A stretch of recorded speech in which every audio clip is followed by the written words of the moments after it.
గూడూరు పట్టణంలోని కర్నాల వీధిలో ఉన్న ప్రముఖ పారిశ్రామికవేత్త పొనక శివకుమార్ రెడ్డి, స్వచ్ఛాంధ్ర సంస్థ మాజీ చైర్పర్సన్ దేవసేనమ్మలకు శివాబి కేబుల్ ఆపరేటర్లు నూతన సంవత్సర శుభాకాంక్షలు తెలిపారు. ఆపరేటర్లు వారి నివాసానికి చేరుకుని శాలువాలు కప్పి పూలమాలతో ఘనంగా సత్కరించారు.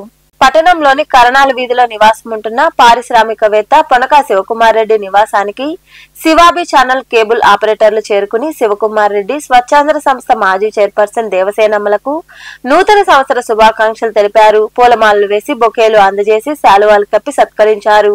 వారికి ప్రతి ఒక్కరూ నూతన సంవత్సర శుభాకాంక్షలు తెలిపారు. అలాగే శివకుమార్ రెడ్డి, దేవసేనమ్మలు కూడా ఆపరేటర్లకు కొత్త సంవత్సర శుభాకాంక్షలు తెలిపి అందరూ ఆయురారోగ్యాలతో సంతోషాలతో గడపాలని ఆకాంక్షించారు. ఈ కార్యక్రమంలో కేబుల్ ఆపరేటర్ల అసోసియేషన్ ప్రతినిధులు ఎస్వికే రాజు, గూడూరు రవి, కాలుపురెడ్డి, బి శ్రీనివాసులు, చంద్ర, కె శ్రీనివాసులు, షేక్ రియాజ్, వెంకటేశ్వర్లు, హిదాయతుల్లా తదితరులు పాల్గొన్నారు.